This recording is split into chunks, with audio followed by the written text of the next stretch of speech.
So, maayong hapon mga kabady diha, mga higala,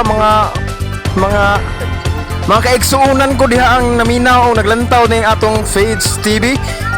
Natakaron diri sa mini forest, so nakita nato ang mga tao diri nagkabibo na. Nagkuha sila og diri o cotton fruit. So, kanong gitawag man ning cotton fruit? Kita mo ng cotton cotton fruit mo na to. So, mo na diri nakita nato sila diri sa ubos. Diri si na mga usay inyong grado, usay grado nimo lang.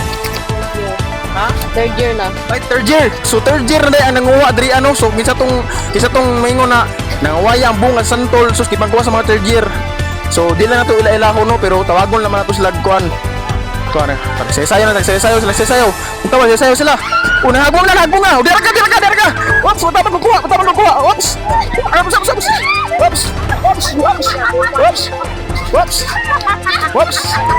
Ops. So, takan na hagbong. So, sulit. Pero isa na tong kauno na cotton fruit kay sakto na sa ato ni. So, grabe kabibo. Usay na nakakuha ka? Wala. Gibutang sa bago na. Oh, ops. Oh, nabi. Apa? Ops. So di na surutas una-una. So pag guna naman ng balita kayo, nangilog.